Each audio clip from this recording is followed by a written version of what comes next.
Israel और Hamas में छिड़ी जंग के बाद से ईरान समर्थित चरमपंथी संगठन फिर एक्टिव हो गए हैं।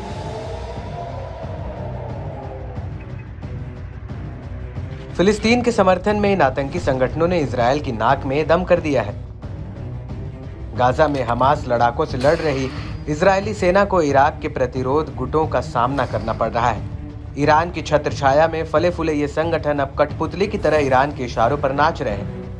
ये संगठन इजरायल पर हमलावर है। इराक के आतंकी संगठनों की बढ़ती सक्रियता ने इजरायली बलों की मुश्किलें बढ़ा दी हैं।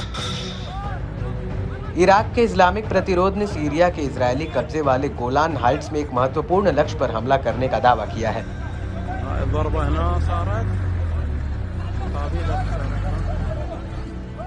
प्रतिरोध ने बताया कि उसने ड्रोन से लक्ष्य पर हमला किया। इतना ही नहीं, ईरानी प्रतिरोध ने दुश्मन के गढ़ों में हमला जारी रखने की कसम खाई है।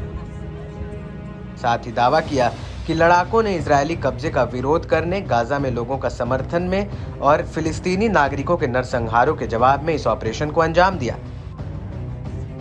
इसके अलावा संगठन ने बताया कि युद्ध के लिए अमेरिका के लगातार समर्थन के विरोध में इराकी आतंकवाद विरोधी ताकतें अरब देश और सीरिया में अमेरिका के सैन्य ठिकानों पर हमला कर रही हैं। इराक के आतंकी समूह के लड़ाकों ने आतंकवाद विरोध पॉपुलर मोबिलाइजेशन यूनिट्स के गठबंधन वाले सैन्य अड्डे पर हमले का जबरदस्त पलटवार किया। इजरायली कब्जे वाले इलाके के रणनीतिक लक्ष्य के खिलाफ ड्रोन हमला करने का भी दावा किया गया। शनिवार को लाल सागर के उत्तरी सिरे पर इलियट बंदरगाह में महत्वपूर्ण स्थल पर हमले की जिम्मेदारी ली। दावा किया गया कि ड्रोन हमला कब्जे वाले इजरायली शासन के खिलाफ प्रतिरोध में किया गया था।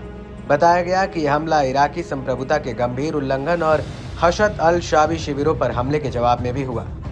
इससे पहले इराक के मध्य प्रांत बेबीलोन में हशद अल शाबी लड़ाकों के सैन्य अड्डे पर हवाई हमले में कम से कम एक व्यक्ति की मौत हो गई, तो वहीं 8 लोग बुरी तरह घायल बताए गए। लेबनान के अरबी भाषा के अल मयादीन न्यूज चैनल ने दावा किया कि हवाई हमले ने रात भर बगदाद के दक्षिण में कैसलो सैन्य अड्डे को निशाना बनाया। साथ ही बेस के मुख्य एंट्री पॉइंट और हशद अल शाबी से जुड़े एक कार्यालय को निशाना बनाया। दावा है कि यह हमला मानव रहित हवाई वाहनों से अंजाम पहुंचाया गया। आतंकी संगठन हशद अल शाबी ने पुष्टि की कि उसके सैन्य अड्डे के परिसर पर हमला किया गया है। आंतरिक मंत्रालय के एक अधिकारी ने बताया कि विस्फोट से उपकरण, हथियार और वाहन प्रभावित हुए। विस्फोट के तुरंत बाद अमेरिकी सेना ने कहा कि इराक में कथित हमले के पीछे उसकी सेनाएं नहीं थी।